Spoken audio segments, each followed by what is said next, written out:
IT job కోసం try చేస్తున్నారా? Coding ట్యూటర్లో ట్రైనింగ్ తో పాటు stipend and 100% job guarantee. Priya Chowdary గారు, నమస్తే. బ్లాగర్స్ ఈ మధ్య కాలంలో ఏ యూట్యూబ్ మనం ఓపెన్ చేసినా ప్రతి ఒక్కళ్ళు ఇందులోనే ఉన్నారేమో అనిపించేలా ఉంది. చాలా నేర్చుకున్నాం అందులో నుంచి మనం కూడా.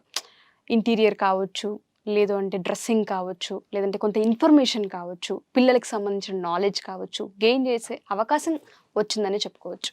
బట్ ఒక 50% ఇది ఉంటే ఇంకొక 50% అబ్బా ఓపెన్ చేయగానే వస్తున్నాయి.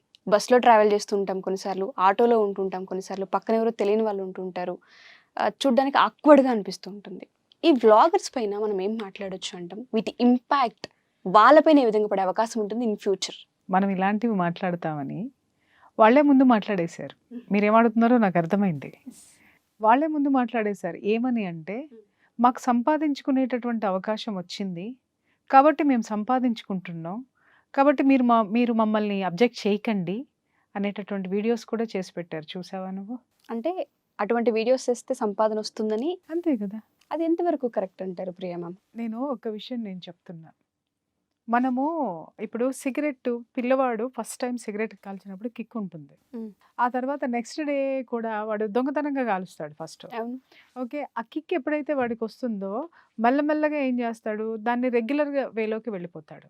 ఆ వేలోకి వెళ్ళిపోయిన తర్వాత దాన్ని ఏం చేస్తాడు, పేరెంట్స్కి తెలిసినా కూడా చాలా మంది తెలియనట్టే ఉంటారు. ఎందుకంటే తెలిసింది అని మందలిస్తే వాడు ఇంకా మెతిమీరిపోతాడు అని. వాడి యాటిట్యూడ్ ఎలా ఉంటుంది, ఎందుకు పేరెంట్స్ సైలెంట్గా ఉంటారు అని అంటే, ఇప్పుడు తెలిసిపోయింది అని అంటే వాళ్ళ ముందే కాలవడం మొదలు పెడతాడు. అంటే ఇంట్లో స్టార్ట్ చేస్తాడు. అంటే వాడు బయటికి వెళ్ళినప్పుడు ఉన్నటువంటి ఆ చెడ్డ అలవాటు బయటే ఉండనివ్వండి, ఇంటి వరకు ఎందుకు మోసుకురావాలి, ఇంట్లో మనం ఎందుకు ఓపెన్ చేయాలి అని తెలిసి తెలియనట్టు నర్మగర్భంగా ఉంచేసేవాళ్ళు. ఉంచేసినప్పుడు ఇతనికి కూడా తెలుసు, నా పేరెంట్స్కి తెలిసినా కూడా వాళ్ళు నన్నేం అనట్లేదు, సో నేను ఇంటి వరకు నేను వాళ్ళకి గౌరవం ఇవ్వాలి, ఇంట్లో నేను ఇలాంటి పనులు చేయనని బయట ఇంట్లో పేరెంట్స్కి ఆ గౌరవాన్ని ఇచ్చి బయట మాత్రమే వాళ్ళు సిగరెట్ కాల్చడము అనేటటువంటిది చేసేవాళ్ళు. చాలా మంది వాళ్ళు పెద్దవాళ్ళు బ్రతికున్నంత వరకు ఇదే ఫాలో అయ్యేవారు. కొంతమంది సరే ఒక వయసు వచ్చిన తర్వాత సరే వీళ్ళకి ఏజ్ అయిపోయింది, వాళ్ళు పెద్దవాళ్ళు అయిపోయారు, వీళ్ళు వదిలేయటం, వాళ్ళు ఇది తీసుకోవడం అనేది అది అలా అలా అలా అలా మెల్లగా. అంటే ఒక వ్యసనము ఫస్ట్లో అది తప్పు అనేటటువంటి ఫీలింగ్ నుంచి అది ఒప్పు అనేటటువంటి స్థితికి ఇంకొకటి ఏంటి, ఆహా ఇంట్లో తెలిసిపోయింది కదా, మా వాళ్ళకి తెలుసులే, కాల్ చేస్తా ఏమవుతుంది అని బేఫికర్గా కాల్ చేస్తాడు. ఇక్కడ ఏంటి అనంటే, తెలిసి కాల్చేవాడికి తెలియకుండా చేసేవాడికి తేడా ఏంటి అనంటే, ఒకడు వివేకవంతుడు, రెండో వాడు మూర్ఖుడు. తల్లిదండ్రులకి విలువ గౌరవం ఇచ్చాడు వాడు. తన వ్యసనాన్ని ఇంటి వరకు మోసుకు రాలేదు, తనకు ఆ వ్యసనం ఉంది, దాన్ని ఏంటంటే అతని కిక్కు కోసమో అతని అలవాటుని ఆ బయట వరకే ఉంచాడు, ఇంట్లో వరకు తీసుకొని రాలేదు.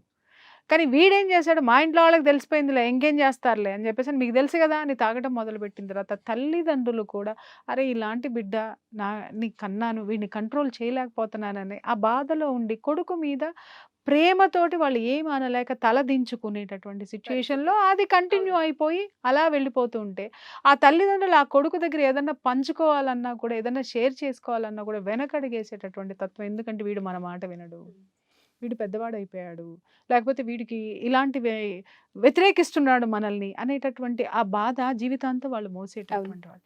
ఇక్కడ కూడా మీరు ఎందుకు పోల్చారంటే దీనికి దానికి ఏంటి సంబంధం? వ్లాగ్స్ చేస్తున్నప్పుడు మీరు ఇప్పుడు నేను అన్నాను కదా, ఎందుకంటే మీరు ఇలాంటివన్నీ చేస్తారు. మొదట్లో వ్లాగ్స్ చాలా బాగుండేవి, చక్కగా మంచి పెళ్ళిళ్ళు కానీ, బంధువుల గురించి కానీ, లేకపోతే ఇంకొక మంచి ప్రదేశాల గురించి చూసాము. మీరు అన్నట్టు ఎక్కడెక్కడో మనకు తెలియనటువంటి షాపులు కానివ్వండి, ఇన్ఫర్మేషన్స్ కానీ అద్భుతంగా ఉన్నాయి. నేను అది ఇలా ఉంది అని అంటే చాలా అందంగా ఉంది, బాగుంది, ఇక్కడ ఈ ప్లేస్లు ఉన్నాయా, ఇక్కడ ఈ నాలెడ్జ్ ఉందని. అది చివరికి ఏమైపోయిందంటేనమ్మా, ఒకళ్ళు ఒక ప్లేస్కి వెళ్ళంగానే అది క్లిక్ అవ్వగానే 10 మంది దాన్ని ఫాలో అయ్యేసరికి అది అవుట్డేటెడ్ అయిపోయి ఇంకొకటి కొత్తది ఏంటి ఏంటి ఏంటి ఏంటి అని ఎతకడం మొదలు పెట్టేసి, ఇప్పుడు యూట్యూబ్ అనేటటువంటిది ఎంటర్టైన్మెంట్ నుంచి మారిపోయి అర్నింగ్ టైంకి వచ్చేసినప్పుడు ఏమవుతుంది అని అంటే, డబ్బు వస్తుంది అని అనుకున్నప్పుడు నేను మోకాలాడటం నేనెందుకు, ఇది నా కష్టము, ఇది నాకున్న పాపులారిటీ, నాకున్నటువంటి దీన్ని సమాజానికి నేను ఇస్తున్నాను, నేను గొప్పదాన్ని, నేను గొప్పవాడిని కాబట్టి నాకు డబ్బులు వస్తున్నాయి కాబట్టి నేను చేస్తున్నానని.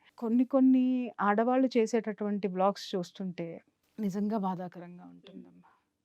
ఏంటంటే నువ్వు ఒక నగ గురించి చూపించు, వర్ణించు, దాన్ని బిజినెస్ చేయండి, దాన్ని ఏదన్నా చేయండి, అది అద్భుతంగా అందంగా ఉంటుంది. చీరల గురించి చూపించండి, అది అందంగా అద్భుతంగా, ఇంకా ఆడవాళ్ళు చూపిస్తే ఇంకా అందంగా ఇంకా అద్భుతంగా ఉంటుంది.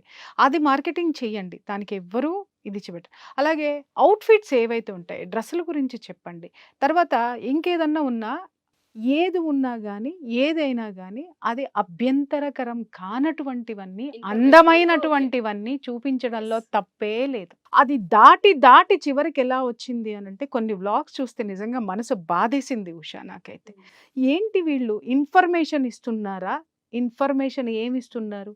నాకు డేట్ వచ్చింది, డేట్ వచ్చినప్పుడు నేను ఇవి వాడుతున్నాను అనేసి వేసుకునేటటువంటి ఆ ఇన్నర్ గా నువ్వు ఏం వాడుతున్నావో ఒక ఆడపిల్లవి బయటికి చూపించి నువ్వు చెప్తుంటే, ఒక అడ్వర్టైజ్మెంటే చూడలేం మనం. అది ఏది మన పక్కన మన భర్త ఉన్నా కూడా అది చూడడానికి ఇబ్బంది కష్టంగా ఉంటుంది. తల్లిదండ్రులు ఇంట్లో ఉన్నప్పుడు ఆ యాడ్స్ చూడలేకపోతున్నావు అని కొన్ని వీటి మీద ఉద్యమాలు కూడా వచ్చినాయి. కొన్ని యాడ్స్ చూడలేకపోతున్నావు, ఆడవాళ్ళకి మరీ ఇట్లా చూపిస్తున్నారు అనేటటువంటి అభ్యంతరాలు తెలపడం జరిగింది. అవి కొన్ని ఆగిపోవటం కూడా జరిగింది. కానీ అవి ఈ రోజు అడ్వర్టైజ్మెంట్ 5 సెకండ్స్ అడ్వర్టైజ్మెంట్ కాస్త ఈ రోజు 5 నిమిషాల నుంచి 15 నిమిషాలు అదే చర్చలాగా మారిపోయి, నాకు డేట్ వచ్చింది అనంటే, నీకు డేట్ వచ్చిందని ఊరందరికీ తెలియాలి. సో నేను ఇది వేసుకుంటున్నానని ఇక్కడికి బట్టలు వేసుకొని నువ్వు అవి చూపిస్తుంటే, ఒక ఆడదాని మీద, ఒక స్త్రీమూర్తి మీద ఎవరికైనా సదభిప్రాయం ఉంటుందా? అమ్మ, మీకు కోపం వస్తే నన్ను తిట్టుకోండి, లేకపోతే భయంకరంగా మీమ్స్ వేసుకోండి, ఏమైనా వేసుకోండి, కానీ చెప్పే తీరాలి. నేను ఇక్కడికి గుడ్డలు వేసుకొని, నాకు డేట్ వచ్చింది, నేను ఇవి వాడతాను, నేను డేట్ వచ్చినప్పుడు నేను కంఫర్టబుల్గా ఉంటాను అని నువ్వు చెప్పడంలో ఒక స్త్రీమూర్తి పట్ల ఉండాల్సినటువంటి గౌరవం అనేది నువ్వు ఇస్తున్నావా, తీస్తున్నావా? ఒక్కసారి క్వశ్చన్ చేసుకో. డబ్బు నీకు వస్తుంది, నాకు రావట్లా, నీకు రావట్లా, మిగిలిన వాళ్ళకి రావట్లా. ఇన్ఫర్మేషన్ అంటారు. ఇప్పుడు నాకు ఏదన్నా కావాలి అంటే నెట్లో నేను వెతుక్కుంటా. ప్రోడక్ట్కి సంబంధించినటువంటిది దాని కింద డిస్క్రిప్షన్ ఉంటుంది. ఆ డిస్క్రిప్షన్లో మొత్తం ఇస్తాడు, పూర్తి వివరాలు ఇస్తాడు. వెతుక్కోవడానికి నాకు నాలెడ్జ్ ఉంది, ఈరోజు వెతికేటటువంటి అవకాశము ఉంది నాకు. నేను షేర్ చేసుకుంటా. నాకు తెలియకపోతే దాన్ని ఎలా చెయ్యాలో పక్కవాడిని అడిగి తెలుసుకుంటా. నువ్వు ఓపెన్గా 15 నిమిషాలు నువ్వు వీడియోని చేసి స్త్రీ జాతి యొక్క ఔన్నత్యాన్ని నువ్వు దెబ్బతీయడం ఎంతవరకు సమంజసము? అవుట్ఫిట్స్ చూపించండి, అది ఎవరికి అభ్యంతరం లేదు. మంచి డ్రెస్సులు చూపించండి, మంచి చీరలు చూపించండి, నగలు చూపించండి, హెయిర్ క్లిప్స్ చూపించండి, ఇంకేదైనా అలంకరణకి సంబంధించినవి ఏవైనా చూపించండి. కానీ దుస్తుల గురించి ఆడవాళ్లే ఒక 15-20 నిమిషాలు ఎపిసోడ్స్ చేస్తూ మీకు డబ్బు వస్తుందని మిగిలిన యొక్క ఆడవాళ్ళను కూడా ఏలెత్తి చూపించేటటువంటి వ్యవహారాలు చేస్తున్నందుకు నిజంగా బాధపడుతున్నాను. నేను ఒకళ్ళని ఒక విషయం ఏదైనా జరిగితే నేను గొంతేసుకుని అరుస్తున్నానని చెప్పి నన్ను ఎన్నో తిట్లు తిడతారు. ఆ తప్పు ఎందుకు చేస్తున్నారని క్వశ్చన్ చేస్తే నన్ను తిడుతున్నారు. మరి మీరు చేసేటటువంటి ఇది ఓపెన్ అప్ చేసేటటువంటి ఈ విషయాలకి ఎవరు సమాధానం చెప్పాలి? ఎవరికి వాళ్ళకి సమాధానం ఉంటుంది ఉషా, ఎవరిని వాళ్ళు సమర్థించుకోవడానికి ఉంటుంది. కానీ మీ సమర్థన అందరికీ సమర్థవంతమా కాదా, సమ్మతమా కాదా అనేటటువంటిది వీళ్ళు కూడా ఆలోచించాల్సినటువంటి అవసరం ఉంటుంది. ఇన్నర్ ఫిట్స్ ఉంటాయి, టైట్స్ ఉంటాయి, ప్యాంటీలు ఉంటాయి, అవి ఉంటాయి, ఇవి ఉంటాయి. అంటే నేను కొన్ని చూస్తున్న కొంతమంది అంటే నాకు చాలా అభిమానం. కొన్ని వాళ్ళ వీడియోస్ చూస్తే తెలుగుదనం ఉట్టిపడేటటువంటి వీడియోస్లో కూడా అలాంటి వాళ్ళ దాంట్లో కూడా ఇవి చొచ్చుకొని వచ్చేసాయి అని అంటే, చేసే వాళ్ళని నేను తప్పు పట్టాలా, లేకపోతే వాళ్ళని ఎంకరేజ్ చేసే వ్యాపార సంస్థల్ని నేనేమనాలా అనేది నాకు అర్థం కావట్లేదు. ఇప్పుడు కావాలి అనుకుంటే, నాకు కావాలంటే నేను ఎత్తుక్కుంటానమ్మా, ఇదే యూట్యూబ్లో ఇన్ఫర్మేషన్ ఉంటుంది నాకు, ఐ కెన్ గో. ఇంకొక విషయం ఏంటంటే, ఒకవేళ మీరు చెప్పాలి అనుకుంటే, అమ్మ ఇలాంటి సిచ్యుయేషన్స్ ఉన్నప్పుడు ఇది చెయ్యండి, పర్వాలేదు. అసలు మీరెందుకు చెప్పాలి అంటున్నాను నేను. ఎందుకు చెప్పాలి? చెప్పడానికి వ్యాపార సంస్థలు ఉన్నాయి, అవి చెప్తాయి. ఇంకొకటి, ఇవాళ టీనేజ్ పిల్లలు మీరు చెబితే వేసుకోవాల్సినంత దీనస్థితిలో ఏమి లేరు. వాళ్ళు 3 ఏళ్ల పిల్లకి ట్యాబ్ ఇచ్చినా కూడా ఎతికేసుకుంటుంది, దానికి ఏ నాలెడ్జ్ కావాలి అనేది. ఇవాళ నువ్వు నాకు డేట్ వస్తే నేను ఇది వేసుకుంటా, నాకు టైట్ వస్తే నేను ఇది వేసుకుంటా, లేకపోతే ఇన్నర్గా ఇది వేసుకుంటే కంఫర్టబుల్గా ఉంటుందంటే, ఒక మాతృత్వంలో ఉన్న నువ్వు, ఒక అందమైన అద్భుతమైనటువంటి వీడియోస్ చేసేటటువంటి నువ్వు, ఒక్కసారి ఇలాంటివి ఇన్నర్ దుస్తుల గురించి నువ్వు ఓపెన్గా మాట్లాడడం అనేది ఎంతవరకు ఎంతవరకు సమంజసము?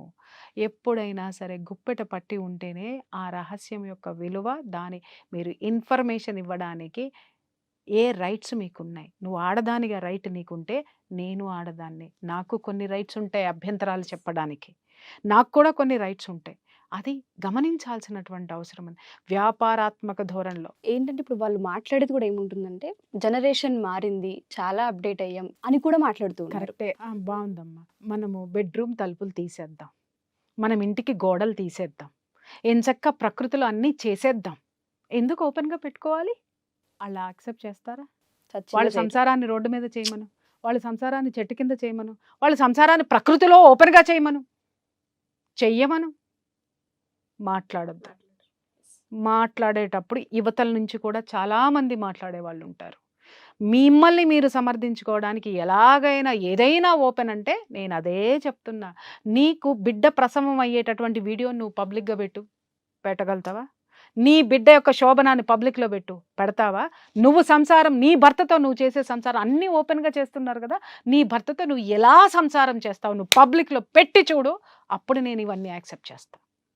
అంటిల్ అన్లెస్ కొన్ని చెప్పేటటువంటి ధోరణి ఏదైతే ఉందో దాన్ని నేను ఖండించే తీరతానమ్మా. అంటే జనరేషన్ మారింది, అప్డేట్ అయ్యామని మాట్లాడే ముందు ఏదైతే 4 గోడల మధ్యలో ఉంచుతున్నామో కొన్ని వాటిని పట్టి ఉంచడమే అవసరం. పట్టి ఉంచడం అవసరము. నీకేం అవసరం అంటున్నాను.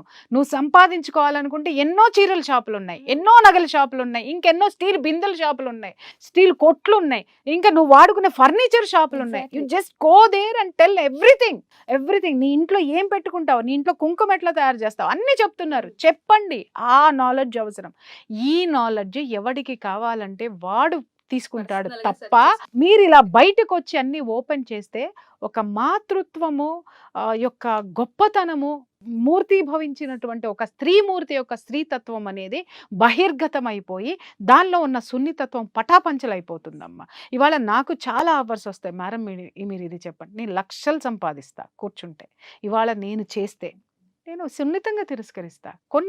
కొన్నిట్లకి మాత్రం ఇంతవరకు బిజినెస్ జోలికి నేను పోలేదు, అస్సలు వెళ్ళలేదు. ఎన్ని అవకాశాలు నాకు వస్తాయి అని అంటే నేను ఎందుకు సున్నితంగా తిరస్కరిస్తానంటే, ఒకటి నేను స్టార్ట్ చేస్తే అది నా కంట్రోల్లో ఉండాలి. నా కంట్రోల్లో ఉంటే డెఫినెట్గా నేను దాన్ని స్టార్ట్ చేయగలుగుతా. లేదు దీని తర్వాత ఇంకొకటి నా కంట్రోల్ తప్పిపోతే నా వ్యక్తిత్వం చచ్చిపోతుంది. గుర్తుపెట్టుకో. ఈరోజు ఈ యూట్యూబ్ ద్వారా డబ్బు సంపాదించేటటువంటి, ఈ వ్లాగ్స్ ద్వారా డబ్బులు వస్తాయి అనుకునేటటువంటి ప్రతి ఒక్కళ్ళకి నేను చెప్తున్నాను, మీకు డబ్బు వస్తుంది కానీ మీ అస్తిత్వం అనేది మాత్రం ఓపెన్ అప్ అయిపోతుంది. దాన్ని మీరు సంపాదించిన ఏ డబ్బుతోనూ కొనలేరు. దయచేసి నేను చెప్తున్నా, మీరు చేయొద్దు అని నేను చెప్పటం లేదు. ఎన్నో డైమండ్స్ కింద ఉన్నటువంటి దగ్గర నుంచి మొదలు పెడితే డైమండ్స్ వరకు మీకు అంతేగాని అది అలంకరణకి సంబంధించింది చూపించండి తప్పితే మనిషి యొక్క ఏది అయితే గుప్తంగా ఉంచాలో, ఏదైతే గుమ్మనంగా ఉంచాలో వాటిని మీరు చెప్పాల్సిన అవసరం లేదు. మీరు నిజంగా వాటిని ఇన్ఫర్మేషన్ ఉంటే మీరు బయటికి వెళ్ళినప్పుడు కొన్ని వందల మంది మిమ్మల్ని చుట్టుముడతారు, ఆడపిల్లలు చుట్టుముడతారు, ఎక్కడికెళ్ళా మిమ్మల్ని గుర్తిస్తారు. మనిషికి చెప్పండి, వ్యక్తిగతంగా చెప్పండి. మీరు నిజంగా దేశానికి సేవ చేసే వాళ్ళైతే సెషన్స్ అరేంజ్ చేసి అవన్నీ 4 గోడల మధ్య చెప్పండి. నిజంగా మీకు అంతమంది ఉన్నారు కదా, అంతమంది free classes, free demo class దానికి కూడా నేను ఇస్తున్నా. ఆ వ్యాపారం కూడా చేయండి, కానీ ఫ్రీ డెమో క్లాసెస్ పెట్టుకోండి. ఎందుకంటే మీకు స్పాన్సర్ చేసే వాళ్ళే అవన్నీ భరిస్తారు. ఎగ్జాక్ట్లీ మీరు పెట్టుకొని ఆ స్పాన్సర్షిప్ పెట్టుకొని మీ అభిమానులందరినీ పిలిచి 4 గోడల మధ్య ఎక్స్ప్లెయిన్ చేయండి. కానీ ఒక వీడియో చేయాల్సిన అవసరం ఏముంది మీకు చెప్పండి? ఎక్కడికి పోతున్నాం మనం? ఏ అభివృద్ధిలోకి పోతున్నాం మనం? దీన్ని అభివృద్ధి అనరమ్మా, జుగుప్సాకరం అంటారు, అభ్యంతరకరం అంటారు. అభివృద్ధి అనరు దీన్ని. ఎవరు పడితే వాళ్ళు ఏది చేస్తే అది చూసి ఎందుకంటే ఇవాళ రేపట్లో ఏమవుతున్నాయంటే అన్ని ఇంటికి వచ్చేస్తున్నాయి, అన్ని ఊరికే వచ్చేస్తున్నాయి, ఎవరికి పని పాట లేదు. అందుకని కూర్చొని యూట్యూబ్ చూస్తూనే ఉన్నారు. నేను ఒక్కటి చెప్తున్నా, లక్షల్లో వచ్చేటటువంటి వ్యూస్లో పనికి వచ్చేటటువంటి వాళ్ళు ఎంతమంది ఉన్నారు? ఆ సబ్జెక్టును తీసుకొని ఇచ్చేసేవాళ్ళు. వ్యూస్ని సైద్ధాంతికంగా తీసుకొని, ఆ వ్యూస్ని ప్రాతిపదికంగా తీసుకొని దాని మీద మీరు వ్యాపారాలు చేసుకుంటూ పోతే మరి నాలాంటి వాళ్ళు ఎంత వ్యాపారం చేయాలమ్మా? ఏటిల మీద వ్యాపారం చేయొచ్చమ్మా? ఈ పాటికి నేను ఎంత ఖరీదైన కార్లు కొనొచ్చమ్మా? ఎంత హైఫై లైఫ్ నేను చేయొచ్చమ్మా? మనిషి అన్న తర్వాత కొన్ని విలువలకి కట్టుబడి ఉండాలమ్మా. మనల్ని కొన్ని లక్షల మంది ఆదరిస్తున్నారు అనంటే సంస్కృతి, సంస్కారము, దానికి సంబంధించినటువంటి విలువలు. ఈరోజు పిల్లలు విలువలు లేకుండా పోతున్నారు. ఇక్కడ వలువల గురించి మాట్లాడతారు, ఇక్కడ విలువల గురించి ఎవరు మాట్లాడరు. అర్థమైందా? ఈ ఇన్నర్స్ ఉండేటటువంటి వలువల గురించి అందరూ చూపిస్తున్నారు. విజ్ఞానం కావాలి, అన్నీ కావాలి, అన్నీ ఓపెన్ కావాలని.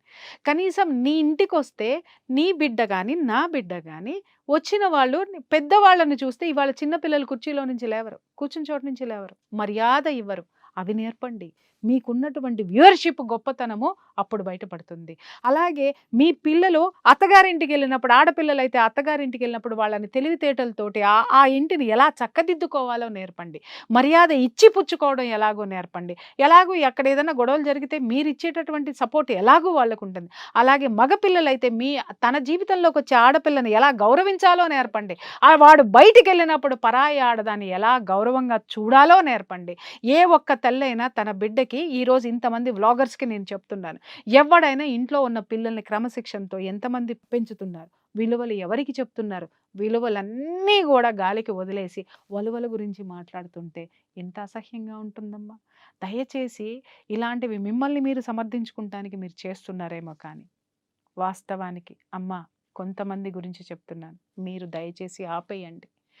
ఈ వయసులో లేదా ఈ ఏజ్లో లేదా యంగ్ ఏజ్లో మీకు సంపాదించుకునేటటువంటి అవకాశాలు వస్తున్నాయంటే వ్యాపారస్తుడు ఎప్పుడు వ్యాపారాత్మక ధోరణితోటే ఆలోచిస్తాడు. కానీ మీ సంసారంలో మీకు కొన్ని విలువలు ఉన్నాయి, ఈ సమాజంలో మీకు కొన్ని బాధ్యతలు ఉన్నాయి. ఆ బాధ్యతల్ని మాత్రం మర్చిపోవద్దనే చెప్తున్నాను.